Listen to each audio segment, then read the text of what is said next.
Muchas gracias, esto es desde el Congreso y hoy tengo para usted un programa interesante en el cual se contará con la participación, como es costumbre, de las diferentes corrientes políticas representadas en San Lázaro. En esta ocasión hablaremos acerca de lo que se hará para analizar o para glosar, que es el término frecuente en términos parlamentarios, el informe presidencial que el jefe del Estado, el jefe del Ejecutivo, trajo aquí a San Lázaro por interpósita persona a través del secretario de Gobernación el día 1 de septiembre, cuando comenzó el periodo ordinario de sesiones. Ese informe, del cual los ciudadanos conocemos poco, porque no hubo en esta ocasión un mensaje que lo explicara, pero lo que ya conocen los diputados es un documento dividido en 5 ejes. Uno que tiene que ver con la educación de calidad, otro con el México próspero, otro con el México incluyente, uno sobre la paz como gran valor y otro sobre la responsabilidad global, que tiene que ver con la capacidad mexicana para participar en la economía del mundo a través de las exportaciones y a través de la competencia en el mercado mundial. Sobre esos temas, los secretarios de despacho serán invitados aquí a San Lázaro a discutir con los diputados cuya especialidad tiene que ver con cada uno de esos ejes, para así conocer a fondo la situación tal y como está en estos momentos en cada una de esas materias. Y en esta ocasión, los diputados que nos acompañan van a analizar, pues someramente, un poco antes del análisis definitivo y la glosa final de los elementos del informe, pues van a analizar con usted los elementos fundamentales de lo que aquí se va a discutir. Estarán con nosotros el señor diputado Verico Abramo Mazo, del Partido Acción Nacional, la diputada Cecilia Soto González, del Partido de la Revolución Democrática, del Partido Verde Javier Octavio Herrera Borunda, por el Partido del Movimiento Ciudadano Mirza Flores Gómez, por el Partido Encuentro Social Gonzalo Guízar Valladares y Araceli Damián de Morena. Ellos van a darle a usted los adelantos, el anticipo de la glosa del informe presidencial. Vamos directamente a esta discusión.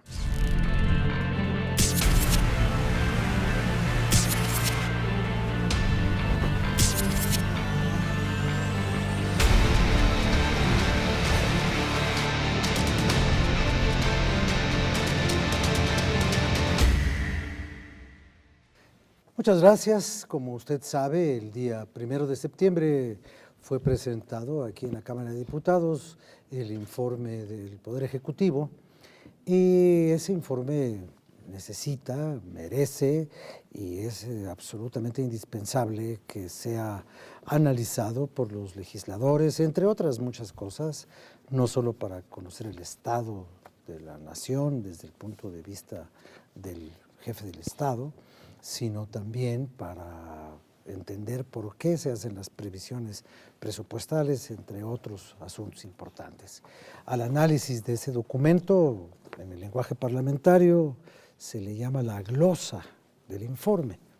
Como usted sabe, glosa es una palabra que significa escudriñar un texto complicado. Eso quiere, según dice el diccionario, todos los diputados glosan, quiere decir analizan, desmenuzan, le ponen un microscopio o quién sabe qué hacen con él, y después toman las decisiones que corresponden. Este informe, como le dije hace un rato, tiene 5 ejes básicos y sobre ello vamos a platicar.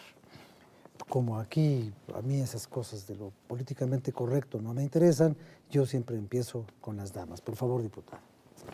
Bueno, yo creo que en el año que acaba de terminar, las buenas noticias las dio la sociedad civil y me parece que el gobierno tuvo más bien malas noticias.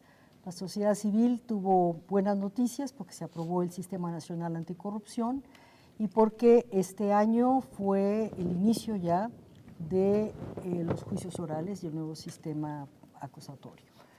Me parece que desde el punto de vista de dos temas fundamentales interligados entre sí, que es la seguridad del país y el crecimiento económico, hay noticias más bien pesimistas que dar. Hay un nuevo crecimiento de los delitos, hay regiones del país nuevamente controladas por el crimen organizado, y esto se ha constituido en una razón muy importante de la falta de convencimiento de la inversión extranjera para invertir en México. Hoy se cita a la seguridad como un problema para invertir en nuevas áreas. El segundo tema es el tema económico. Yo creo que tenemos mucho tiempo en velocidad 1, en velocidad primera. Esta es una velocidad que marcha, que gasta al motor de la economía, seguimos creciendo bajo y seguimos en este sentido sin poder tener un aumento significativo del ingreso per cápita, que debe ser uno de los elementos fundamentales para el crecimiento del país. Muchas gracias. Muchas gracias. Por favor, diputada. Pues a mí lo que me gusta siempre es explicar, porque mi formación es de abogada. Entonces, para que las personas que nos acompañan en la transmisión entiendan de qué va la glosa, está contemplada dentro del artículo 69 de la Constitución, lo cual nos faculta a los diputados poder hacer un análisis de lo que envía el Ejecutivo. Este análisis, pues, si bien es cierto, le ponemos una lupa, lo que hacemos es poner una lupa, o lo que se pretende es que sea una lupa desde la sensibilidad. Sigue difiriendo mucho el mensaje del Ejecutivo con lo que la gente, los mexicanos y mexicanas viven en la calle. ¿Qué está pasando con el tema de salud? El grave problema de la falta de comunicación y entendimiento de la educación, la disminución de recursos para el sector de la cultura, el grave problema de la seguridad, lo que le está doliendo a las mexicanas y a los mexicanos que vemos todos los días en los periódicos y en las redes sociales, las desapariciones forzadas, gente ejecutada, inseguridad, esta percepción de seguridad que no termina por ser una realidad. Esas son las cosas que a las mexicanas y a los mexicanos les estamos quedando a deber si no les decimos la realidad. ¿Qué está pasando en este país? Y generalmente los informes pues nos dan buenas noticias. Y yo creo que la gente nos merecemos escuchar el origen y que se nos dé una explicación. Entonces esto es lo que venimos a debatir, las explicaciones que a los mexicanas y mexicanos nos están quedando a deber. Gracias. De las buenas noticias a los buenos análisis de los documentos oficiales. Diputada Araceli, por favor. Sí, este informe de gobierno, como han sido otros, únicamente hace cuentas alegres de las miserias de la población, de lo que realmente la población está padeciendo. Estamos en un gobierno en el que su aceptación es la más baja desde el gobierno de Salinas de Gortari. Más del 70%, el 76% de la población desaprueba la administración de Peña Nieto. Esos son los últimos resultados que salieron en una encuesta. Y si vemos el informe, parecería ser que todo está caminando bien.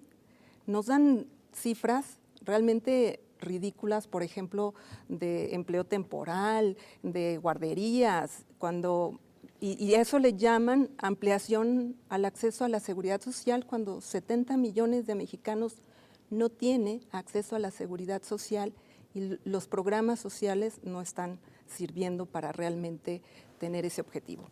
La economía está creciendo a un ritmo muy bajo, alrededor del 2%, que si le quitamos el crecimiento poblacional, estamos hablando de 1%, con eso no se puede mejorar. Y pues la reforma educativa, la educación en México, pues el gobierno, el Estado está reprobado. Entonces eso es a lo que ahora queremos analizar con este documento, contrastar estas cuentas alegres con la realidad de nuestro país.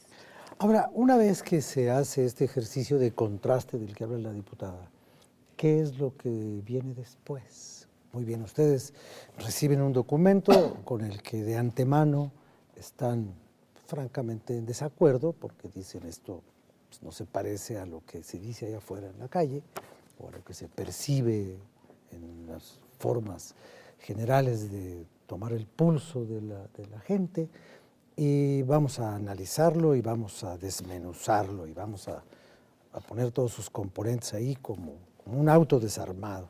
Y luego, a ver, diputado. Gracias, Rafael. Primero, buenas tardes a todo el auditorio. Vemos un informe que refleja varios temas. Uno de ellos es un crecimiento en 4 años de 2.100.000 nuevos empleos. 2.100.000 nuevos empleos que al inicio del sexenio no se tenían, que comparándolo con los primeros 4 años de Felipe Calderón, se tuvieron solamente 500.000 nuevos empleos en la etapa 2006-2010, y con Vicente Fox en el año 2000 a 2004 se perdieron 200.000 empleos. Con el presidente Enrique Peña se han creado, junto con los empresarios, la sociedad civil y el gobierno, 2.100.000 nuevos empleos. Nos presenta este informe con datos fríos del Seguro Social y del INEGI, que hubo un crecimiento en la inversión extranjera en México del 34% en lo que va de los últimos 4 años, cuando en los últimos 12 años, del 2000 al 2012, no pasó del 8%. Entonces sí vemos un país que está tomando iniciativas importantes, que junto con todas las fuerzas políticas creó un pacto que nos permitió hacer reformas trascendentales que permitieran realmente transformaciones de fondo.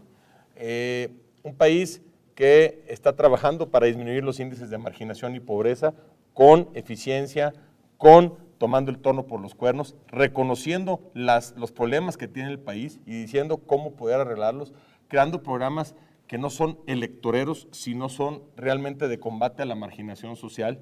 Hoy realmente se está llegando a más familias, con más programas sociales, pero a esas familias que realmente lo requieren. No solamente se llega a una masividad que puede tener o no todos la necesidad. Vemos un país que hizo reformas estructurales que hoy nos permiten tener ingresos tributarios que nos hacen depender menos del petróleo, porque recordemos que en 2013, 2012, este país, el 40% de sus ingresos dependían del petróleo. Sí, pero el petróleo estaba a $100 en ese entonces. Ahorita, con un petróleo de entre 40 y 42 dólares, nuestros ingresos petroleros ya solamente representan el 19%, gracias a la reforma fiscal que se hizo, que hoy nos permite tener ingresos que nos permiten equilibrar las finanzas públicas y suministrar más recursos a estados y municipios, que es ahí donde se combate los baches, la inseguridad, el alumbrado, donde se dignifican los espacios públicos, donde combatimos la obesidad, donde generamos oportunidades de desarrollo social y mejoramiento urbano. Es un gobierno que está regresando a los municipios y a los estados, y es un gobierno que está haciendo y escuchando a la sociedad, que siempre busca el diálogo, que nos entregaron 14% más de deuda pública, que recordemos que esa deuda pública cuando se recibió, cerca del 39% estaba contratada en dólares, y que hoy de esa deuda pública ya solamente el 14% está contratado en dólares, porque si no se hubiera hecho eso en 2013, ahorita nuestro nivel de deuda sería mucho más grande que el que se tiene. Hoy, por primera vez en la historia, recibimos un paquete económico que nos da la garantía de disminución y control de deuda. Algo que se dice, como lo estoy diciendo, y que se está comprobando en un documento y en estrategias que lo van implementando. Un gobierno que está volteando a ver el desarrollo, un gobierno que está trayendo inversión, un gobierno que privilegia el diálogo y que está combatiendo la marginación social, haciendo reformas de fondo, abajo, no solamente en un solo sector, sino para todos. Permítame tantito, diputado, vamos a hacer una pequeña pausa para que cuando regresemos en unos momentos podamos hablar con Javier, con el diputado también. Ahorita venimos.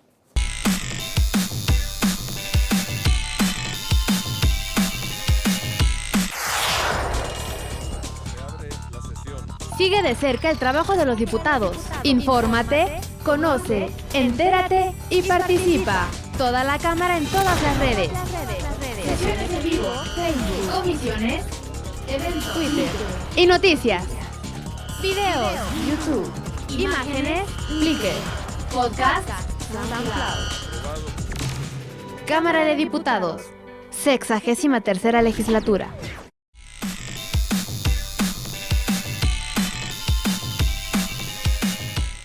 Como usted sabe, parte de esta glosa que los diputados han empezado a hacer sobre los documentos que conforman el informe mismo con los anexos, que son un montón de papeles llenos de estadísticas y de números y de numeritos y de numerotes, también la Cámara tiene la capacidad de llamar aquí a San Lázaro, a los secretarios de despacho, a que expliquen con más detalle del que los documentos dicen, las cifras y las situaciones en general de cada una de las áreas.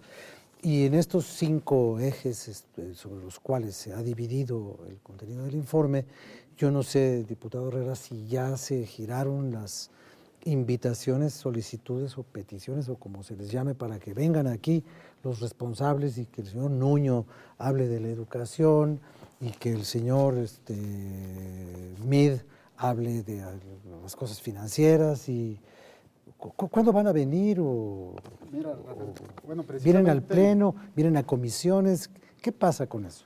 Precisamente, tú lo has dicho, el informe es un documento vasto, es un documento que tenemos que analizar a profundidad, son varios tomos. Hoy en la Junta de Coordinación Política se acordó dividir en bloques la comparecencia de los secretarios, estarán a partir de octubre y noviembre y yendo a comisiones. Pero algo que va a pasar que es novedoso es, vamos a cambiar de cierta forma la comparecencia, que no se vuelva un monólogo, es decir, vamos a entrar de lleno a que se vuelva un intercambio entre legisladores y los miembros del Ejecutivo.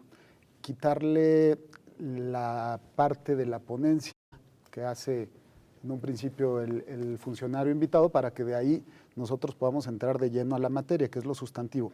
Hay cosas muy buenas que hay que decir y de las cuales en el Partido Verde estamos muy orgullosos. Por ejemplo, tema de campo. Los crecimientos que ha tenido México, volviéndose el 12º productor a nivel mundial de productos alimenticios, el que el 70% del aguacate que se vende en el país venga de campos mexicanos, en el mundo, y que seamos el 5º lugar de más invernaderos a nivel mundial, donde en un invernadero se produce hasta 10 a 12 veces más que en otro lado. Hay cosas interesantes. En materia de medio ambiente nos hemos sentido respaldados por el presidente Peña Nieto, por el Ejecutivo, porque le han puesto especial atención a las áreas naturales protegidas, en el sentido de que hoy ya están basificados personas que se encargan de ellas, que no es cosa menor, estamos hablando que están capacitados, tienen certeza y los hemos preparado para proteger esas áreas naturales protegidas, y hoy tenemos ya casi, pasamos de 4,000 brigadas que combatían incendios forestales a 28,000 brigadas. Hay temas que obviamente no podemos dejar de quitar el dedo del renglón, y para eso sirve la glosa, para identificar qué políticas públicas pueden mejorar y cuáles no. Pero también no podemos descalificar a priori muchas veces sin haber leído el documento. Muchas gracias. Diputado, perdón, pero pues es que alguien tiene que empezar y alguien tiene que concluir esta ronda, somos muchos. Encantado, Rafael. Miren, en primer lugar quiero introducir el comentario de que efectivamente tenemos la facultad exclusiva de autorizar un presupuesto de gasto público, corresponde a la Cámara de Diputados, ni siquiera al Senado, a la Cámara. Y por tanto tenemos la facultad de desglosar cómo se gastó ese dinero, si realmente se respetó en términos de legalidad y en términos programáticos presupuestales, los avances de las obras, etcétera. En ese sentido hay que reconocer que el Ejecutivo Federal entrega un presupuesto, un informe, un cuarto informe de gobierno en un escenario crítico. Una visita absurda de Donald Trump, un clima enrarecido en política exterior, entrega el paquete económico con un clima de inseguridad plena, se ha incrementado la inseguridad, los homicidios han crecido. Si bien es cierto, por ejemplo, que en el sexenio anterior de 64,000 a 100,000 homicidios dolosos, hoy vamos casi en 65,000 homicidios dolosos. Es decir, la percepción social en materia de seguridad es totalmente negativa y que estamos errando la política en esta materia.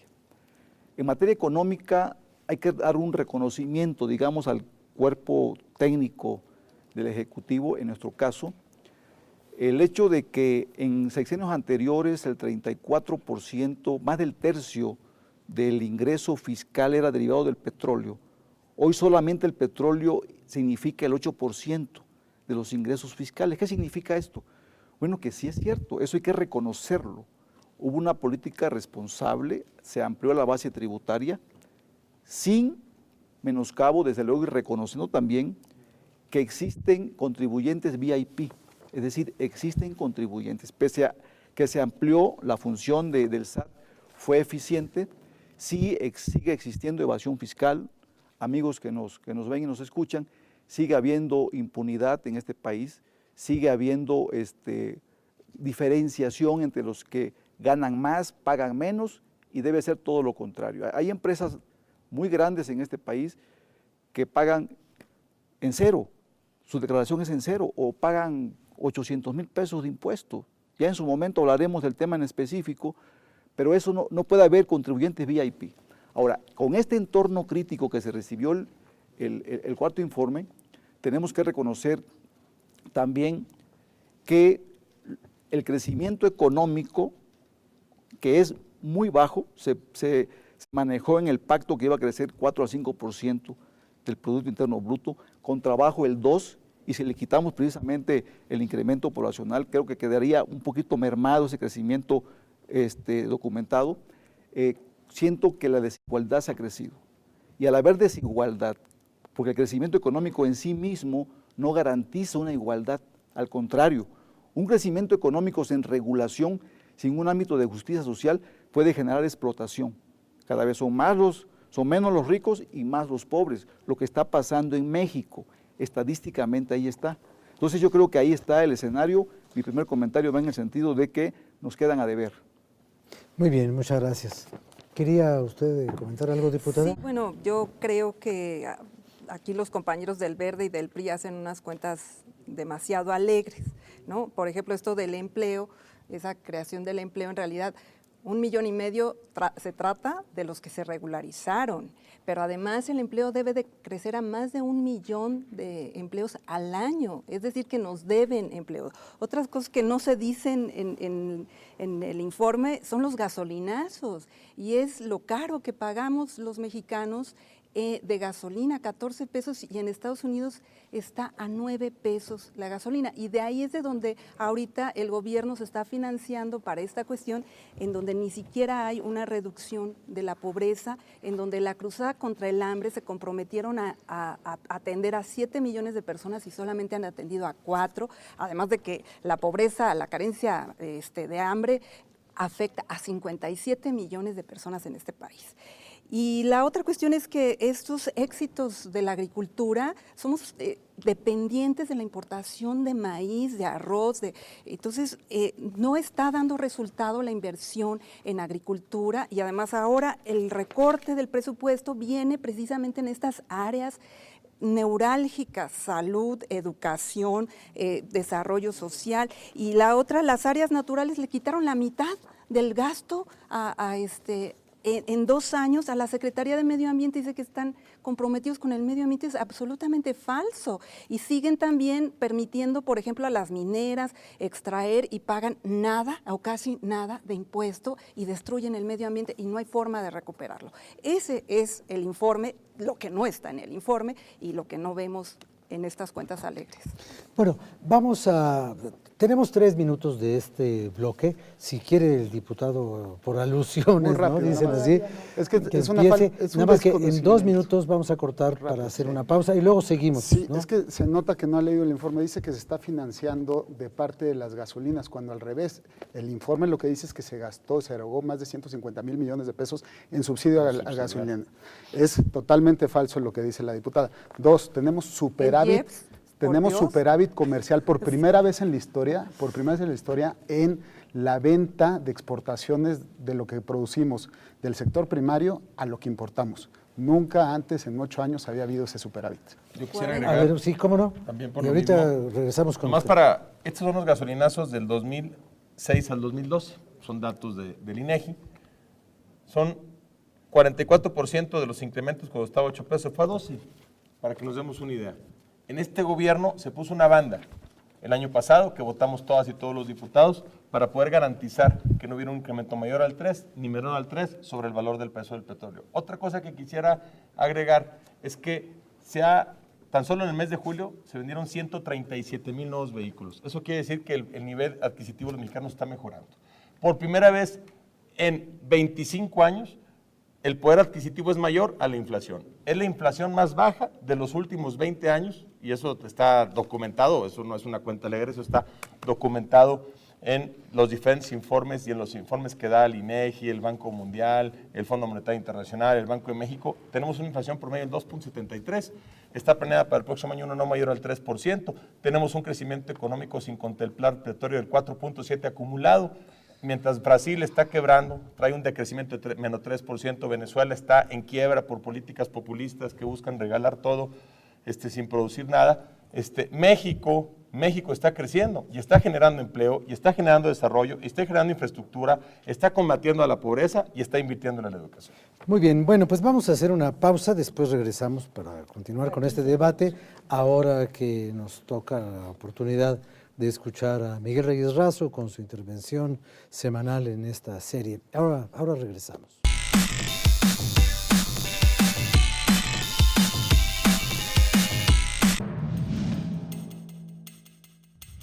¿Quieres saber más de las leyes y los legisladores que integran el Congreso de la Unión? Sé parte de las decisiones que están transformando nuestro país. Entérate a través del canal del Congreso. Participa en los programas de análisis y debate que preparamos para ti. Canal del Congreso. Rumbo al centenario de la Constitución, a la conquista de nuevas audiencias.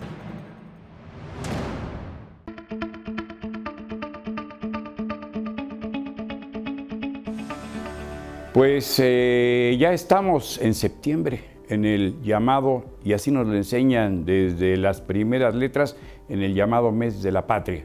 Hay muchos motivos para que este mes, septiembre, merezca tal calificativo.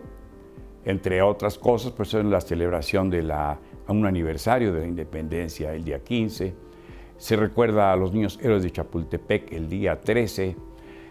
Por ahí también se recuerda la batalla del Molino del Rey, por ahí del 9 o el 10, con donde se combatió arduamente en los prolegómenos o ya en los previos de la gran invasión que iba a sufrir en el año 47 por ejércitos invasores, por ejércitos extranjeros, por fuerzas armadas norteamericanas, nuestro país, que luego se ha despojado en esa guerra tan injusta y tan costosa para nuestra nación. Pero también septiembre es, de acuerdo con nuestra Constitución, el mes en que se inauguran las sesiones de la más importante Cámara de nuestro país. Y se inaugura con la comparecencia, antaño así, física, del jefe del Ejecutivo, que debe remitir ese día, debe decirle al país en qué estado se halla esta nación. Hay una sesión de Congreso General a la que acuden también los señores senadores, y después de entonar el himno nacional, después de elegir una mesa directiva, después de inaugurarse buenos futuros y prometerse trato civilizado y amable, cosa que lamentablemente a veces no cumplen, pero se inaugura el 1 de septiembre el periodo de sesiones correspondiente. Esta es la 63ª legislatura, la número 63. Hoy vive, a partir del 1 de septiembre de este año, su segundo periodo ordinario, el segundo año de periodo y primer periodo ordinario de sesiones de este segundo año de ejercicio. Las legislaturas, bien lo sabe usted, tienen vida por 3 años. Cada 3 años elegimos, renovamos la Cámara Baja, la Cámara de los Diputados. Gran tarea, y la que absorbe, y que eso sí hace años llevaba a sesiones tan prolongadas, tan dilatadas, que se amanecían y para no amanecerse y no violentar la ley, decretaban que el reloj legislativo se detenía.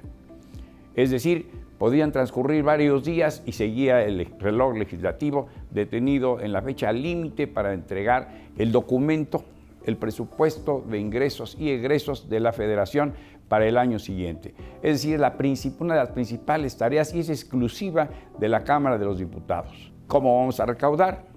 ¿Cómo vamos a gastar? ¿Cómo vamos a obtener? ¿Cómo vamos a distribuir? ¿Cómo van a llenarse las arcas del Estado y cómo éste repartirá lo más equitativamente posible las urgencias, lo inaplazable, lo que no puede esperar ni un minuto más. Y entonces, así, esto suscita, desde luego, una gran discusión. Pues todos los diputados quieren cumplir con sus electores y quieren que les toque mayor participación, tienen más urgencias, tienen más necesidades o tienen proyectos a largo plazo, de larga visión y necesitan una carretera o necesitan un camino vecinal o necesitan una sucursal en fin, y todo es necesito, requiero, me urge, deme, otórgueme, concédame. Y es entonces la gran discusión. Son los señores diputados los que pelean y acuerdan y finalmente tienen que conciliar presupuesto, destino de los dineros que salen de los bolsillos de usted y también del mío. Todos pagamos impuestos, aun aquellos que dicen no es cierto, yo no pago, sí pagan. En muchas ocasiones ahí está el dinero que aportamos para la sobrevivencia de esta república. Empiezan las sesiones en la Cámara de los Diputados aquí en San Lázaro, las atestiguaremos, se las narraremos aquí desde el Congreso y también los diputados se van fijando prioridades, qué le urge a la nación, sobre qué es necesario legislar. Hay infinidad de asuntos, hay iniciativas, ellos mismos presentan iniciativas. Nos remitimos a lo que decía hace unos instantes en referencia clara a las urgencias que hay en los estados de la República, a las demandas de los electores, a lo evidente, a los grandes acontecimientos, las grandes hecatombes. Tenemos huracanes, tenemos tormentas tropicales, tenemos daños, tenemos temblores, en fin, y todo, desgajamiento de cerros, muerte, desaparición, urgencia. Ello también ocupa a los señores diputados, o debería, y darles la prioridad que tiene la vida de sus semejantes. Entonces, todo se ha remitido a ello. A fin de cuentas, todo tiene que ver con una mejor vida, con una mejor comunidad, con una superación, y de ello le daremos cuenta aquí en el Congreso. Y poco a poco usted sabrá qué renglones fueron preferentes. Eso sí, desde hace semanas se sabe, será un presupuesto muy austero, muy apretado. Le contaremos aquí en el Congreso, desde el Congreso, lo que ocurre. Reyes Razo, servidor, le dice hasta la próxima.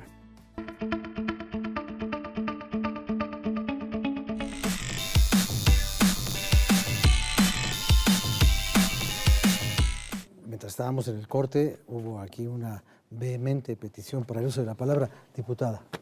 Bueno, el aumento que se menciona del poder adquisitivo es simplemente una operación virtual, es decir, como hay una baja inflación, entonces se supone que aumenta el poder adquisitivo. Otra manera de medirlo es cómo ha aumentado o disminuido el peso de la masa salarial en la economía. Y lo que pasa es que tenemos un peso de la masa salarial muy pequeño con respecto a otras economías, no llega al 25%. Entonces, ¿por qué está baja la inflación? Porque se sigue usando el salario mínimo como instrumento de control de la inflación y a pesar de que hace casi un año aprobamos la desvinculación del salario mínimo de muchas otras medidas, no se ha aceptado que haya un aumento del salario mínimo. El salario mínimo afecta directa e indirectamente a 7 millones de trabajadores. Entonces, sí, hay aumento del poder adquisitivo de un pequeño sector de la clase trabajadora o de los profesionistas, pero una gran mayoría de trabajadores siguen viviendo con un salario magro y siguen haciendo maniobras de todo tipo para poder sobrevivir. A mí me parece que en este sentido es difícil poder estar satisfecho con lo que está pasando económicamente. El crédito que dan el sistema bancario mexicano a las empresas sigue siendo de menos de 25% del PIB, es del más bajo de América Latina y esto sigue siendo un instrumento que mantiene a la baja el crecimiento del país. Quiero decir otra cosa, el presidente de la República y el secretario de Hacienda pasado hicieron una promesa de no subir impuestos o no crear nuevos impuestos, asustados por las protestas de los empresarios, de una reforma fiscal que salvó al país, porque uno de los puntos fundamentales que aportó el PRD fue subir el ISR de 34 a 35%, apretar la consolidación y otras medidas que aumentaron la recaudación. Entonces, nosotros, en particular el PRD, no respalda esa promesa, es una promesa que nosotros no hicimos. Nosotros pensamos que en la ecuación que tenemos actualmente en el presupuesto podemos aumentar la recaudación para el 10º decil, es decir, ese 10º decil que representa a la clase que gana más dinero. No nos parece correcto que quien gana 2 millones al año pague lo mismo que quien gane 139 millones al año. Tenemos 34 familias en este país, según datos del SAT, que ganan 139 millones al mes. Entonces, nosotros creemos que puede haber mayores ingresos por una recaudación inteligente, correcta, que no afecte la inversión, que afecte acumulación de riqueza, no inversión, al mismo tiempo que sí hacemos una serie de análisis y propuestas para mejorar cómo se ejerce el gasto. Pero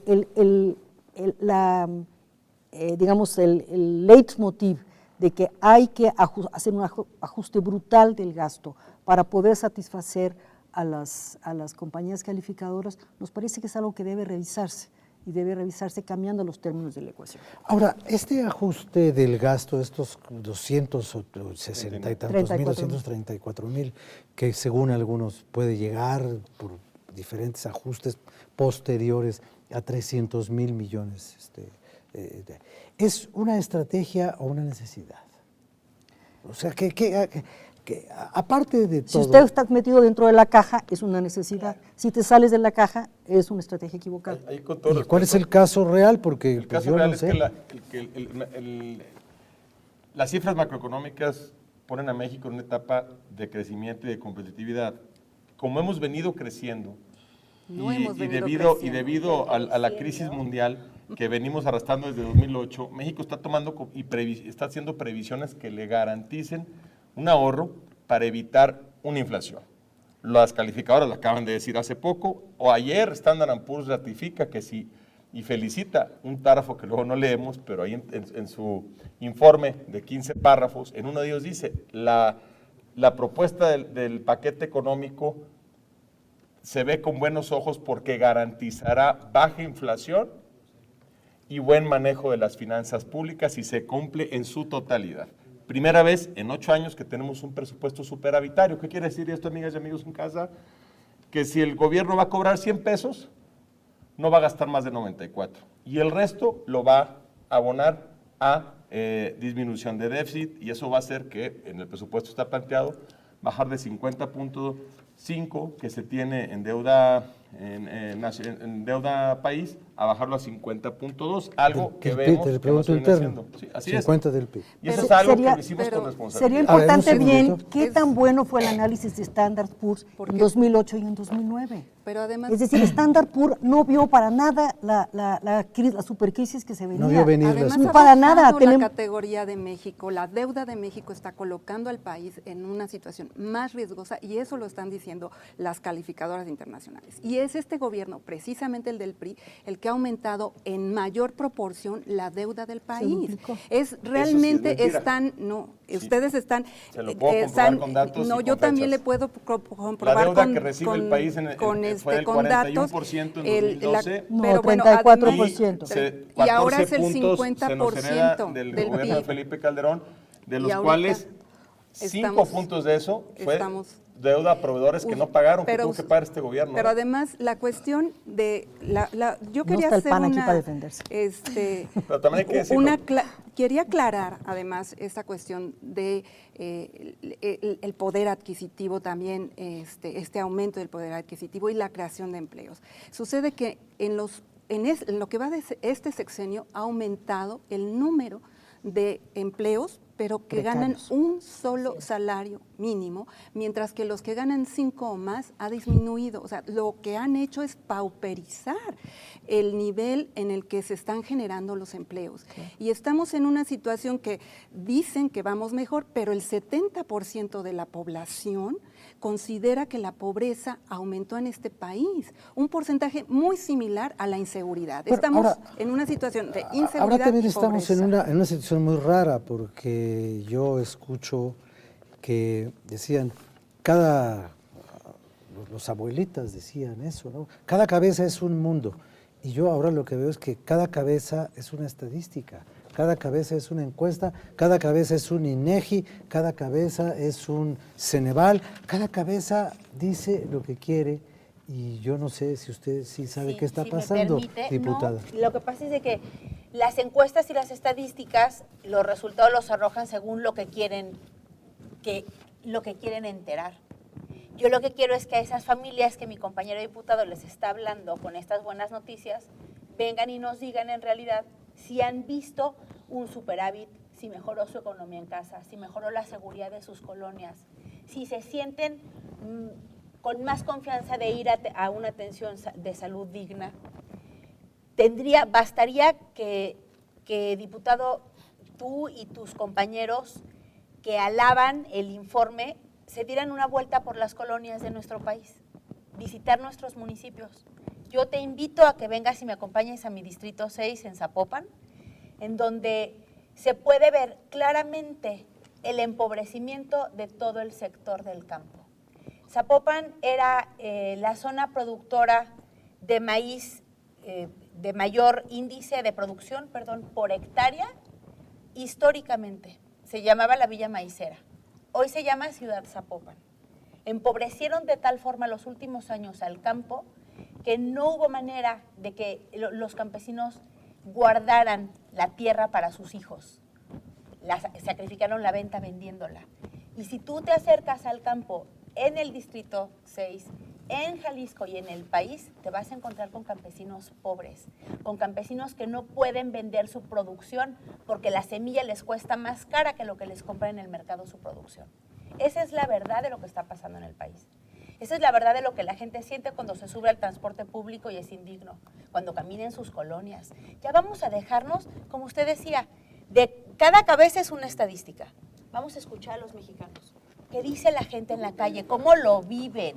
¿Cómo viven? A ver, por favor. Y ya para terminar esto, ¿es cierto esto en relación al aumento de empleos, pero empleos precarios? No hay poder adquisitivo. Esa es la verdad.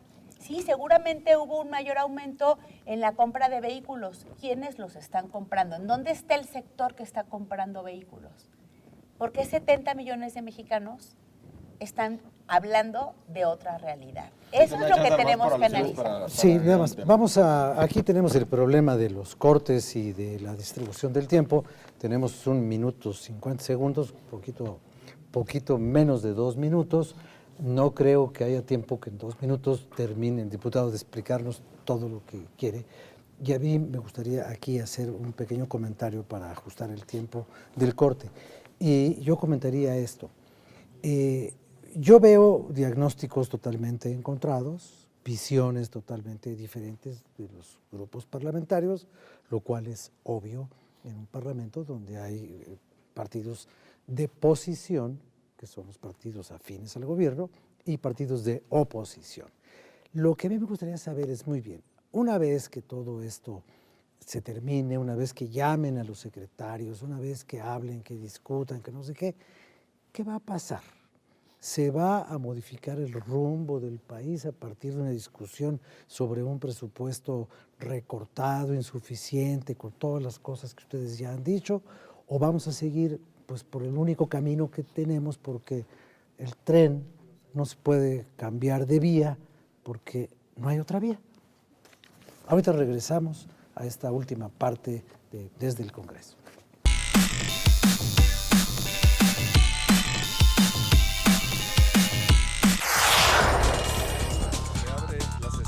Sigue de cerca el trabajo de los diputados. Infórmate, conoce, entérate y participa. Toda la Cámara en todas las redes. Sesiones en vivo, Facebook, comisiones, eventos, Twitter y noticias. Videos, YouTube, imágenes, Flickr, podcast, SoundCloud. Cámara de Diputados, 63ª legislatura.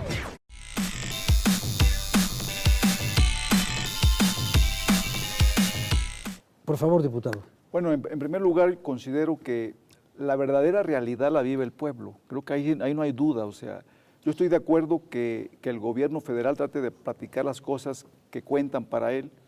Eso es legítimo, digamos, de informar a la sociedad lo que le convenga a ellos, que se ha hecho con esfuerzo según sus estadísticas. Lo que no estoy de acuerdo es que el Poder Legislativo, que es el órgano fiscalizador de la cuenta pública, no entendamos que la sociedad está irritada. Miren, en términos electorales, 7 elecciones, el gobierno en turno, el partido oficial ha perdido las elecciones de manera catastrófica. ¿Qué significa esto? Que andamos mal en la economía, que andamos mal en seguridad.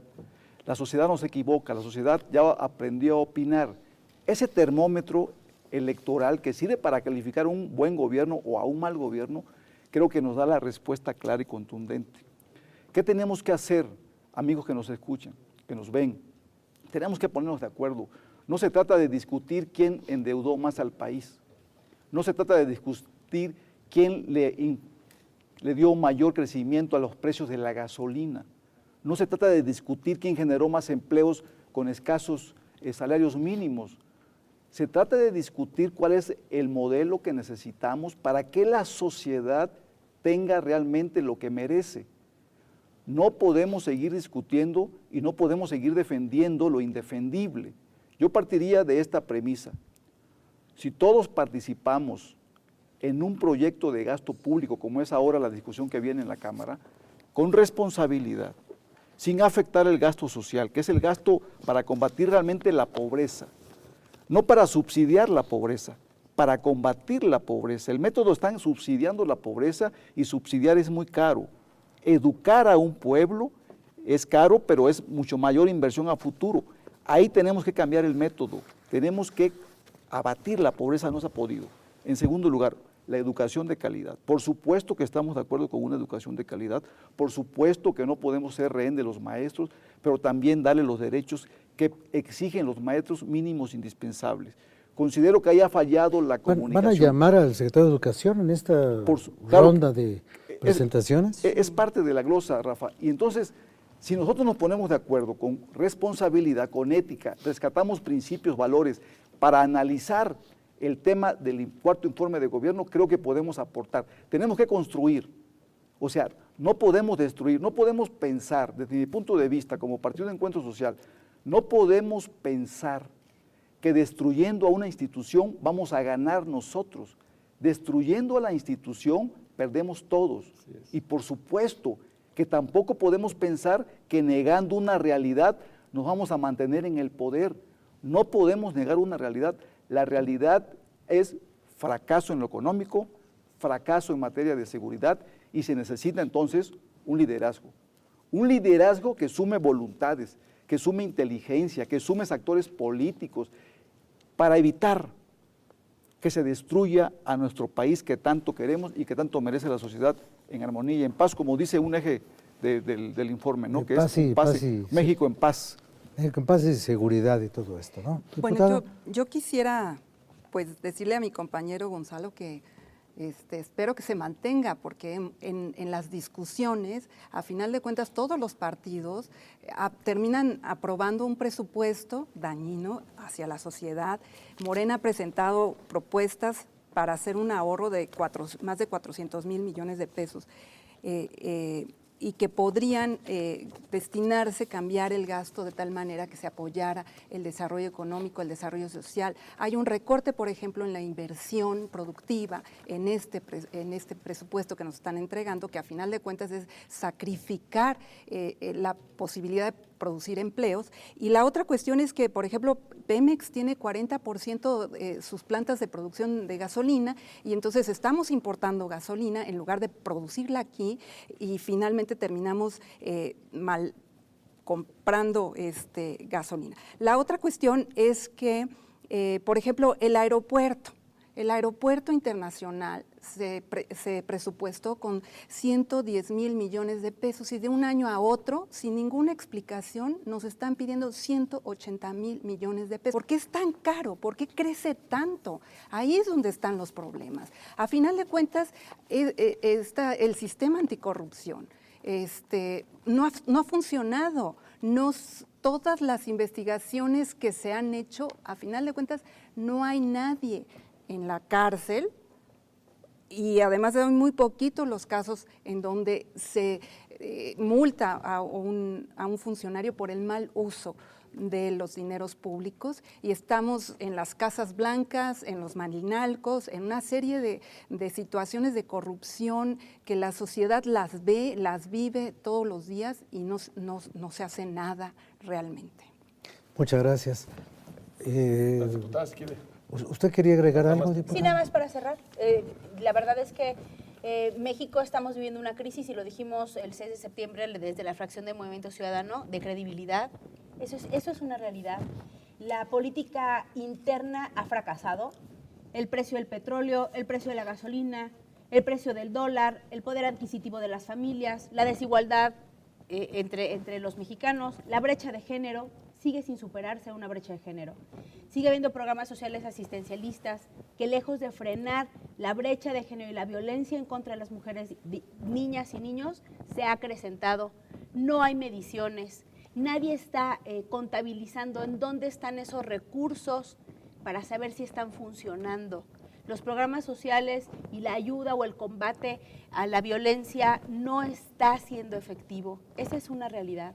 El Sistema Nacional Anticorrupción sigue siendo efímero. No le está dando certeza a las mexicanas y a los mexicanos de que estemos caminando en el rumbo correcto.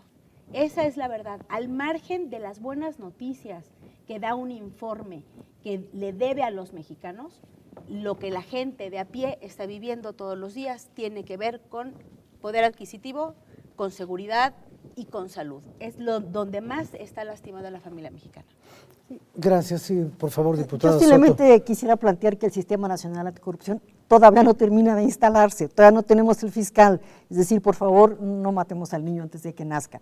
Pero el otro el tema… sistema de anticorrupción. Sí, en realidad el lo que ha sistema como habido de tal. anticorrupción no funciona. No funcionó, claro. Entonces ahorita habría que ver si efectivamente va a funcionar. Y Cuando tengo empiece mis a dudas. operar, Cuando, a ver, cuando empieza a operar. Ahora, el tema fundamental es el efecto. No podemos crecer si no mejora la inversión. Y no mejora la inversión en este presupuesto, diputado.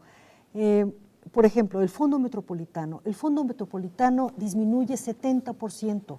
Este es un fondo, pierde 7,000 millones, es un fondo muy importante que usan las más de 40 zonas metropolitanas para inversión en mejorar precisamente vías o obras que tengan un impacto metropolitano. En el caso de la Ciudad de México, el proyecto de presupuesto enviado por la Secretaría de Hacienda viola la demanda, la reforma constitucional del artículo 122, que reconoce que la Federación tiene que contribuir con gastos de la Ciudad de México para cumplir con su función de capitalidad. El fondo de capitalidad viene en cero.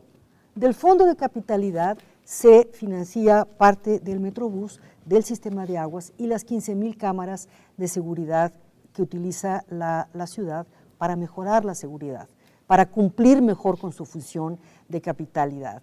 El fondo para la prevención del delito desaparece. Es porque ya todos nos vamos a portar muy bien y ya no hay delitos en este país. Cuarto informe, diputada. Estamos, bueno. Sí. Bueno, ¿qué quiere decir entonces? Que no ¿Podemos funcionó el sistema de prevención y por eso le quitan cero ahora. Pues quedan 3 minutos, así que No, déjame uno. Pues hay que hablar a todos, entonces, déjame uno. Dice. creo que lo justo es que cierre. Bueno, primero decirle Pero al no con los auditorio que se está haciendo un esfuerzo importante por hacer un país de oportunidades, en paz, con derechos para todas y para todos, y sobre todo que tome decisiones que no generen crisis e inflación como las teníamos en el pasado. Yo también soy nuevecito, es mi 4ª elección que gano, y siempre estoy en el territorio. Y efectivamente, no podemos decir que todos los problemas de México se han solucionado. Tenemos problemas, hay que reconocerlos, y los reconocemos. Y esos retos que reconocemos se empezaron a enfrentar con reformas estructurales que hacen el andamiaje que van a permitir la verdadera transformación de México. Hoy las cifras nos dicen que con las reformas que se han iniciado y que muchas las veremos dentro de 20, 10, 15, 50 años, vamos a consolidarlas. Pero antes se hablaba de ellas y nunca se hacían. Hoy hubo voluntad política de todos los grupos parlamentarios, se logró el Sistema Nacional Anticorrupción. Hoy es una realidad que lo presidirá un Consejo Ciudadano para que ningún servidor público vuelva a cometer un acto de corrupción, porque si lo hace tendrá 14 años de cárcel. Si un empresario corrompe a un servidor público, tendrá 13 años de cárcel. Eso no estaba en la ley antes. Hoy está gracias a las diputadas y diputados, que fue una propuesta del presidente Peña. Hoy tenemos un México El minutito que va del avanzando. diputado Valladares, regáleselo, ¿no? Ya se lo voy a arreglar, me faltan 30 segundos. Bueno. Hoy tenemos un México que está avanzando con espacios de apertura. Esta mesa de diálogo se da gracias a que tenemos un país que está modernizándose democráticamente. La iniciativa de 50-50 para respetar plenamente la igualdad de género y con todos los espacios está logrando. Antes no se tenía, hoy se tiene, y fue una iniciativa del presidente Peña. Y lógicamente muchos quisiéramos hablar. Era de las senadoras, era de las senadoras y él habló. Muchas mujeres, 100 años. Compañeras, Eso es y estamos lucha de luchando las para que mujeres. eso se siga defendiendo. Pero Y es no una es lucha de muchos una- años. Sí, no, Pero no. tenemos que dejar claro que durante muchos sexenios nadie se atrevió a darle para adelante. Y hoy, hoy nos atrevimos nosotros. A ver, diputado, Nada su más, minuto. Un minuto. Miren, en términos regionales, porque habla el cuarto informe de Tierra Caliente, que abarca una estrategia de seguridad en materia de Morelos, de Michoacán, de Guerrero. Nosotros queremos, en este caso, en este momento, que nos queda escaso tiempo, hablar del sur de Veracruz. Yo soy veracruzano. Coaxacualcos ha incrementado los delitos, los homicidios dolosos. En Veracruz, el Sistema Nacional Anticorrupción, que aún no nace en instrumentación, digamos, ya nació en la legalidad. Tenemos que hacerlo valer sancionando a esos gobernadores corruptos. Si algo existe de inconformidad en la sociedad, si algo existe reprobando el gobierno en turno, es porque esos gobiernos corruptos, esos gobernadores corruptos, ineptos, que han desgraciado a los estados, no van a la cárcel. Tenemos que ponerlo a prueba y será eso en Veracruz si realmente el Sistema Nacional Anticorrupción ¿Va o no va? O no va. Bueno, pues Solamente ya quiero ustedes decir escucharon que no esto, son tenemos dentro de 4 30 años que segundos. las personas van Y a en esos- poder comer, tienen que comer bien hoy, Y en no estos 30 4 años. segundos que ya se pasaron, apenas le puedo decir gracias, gracias. Gracias.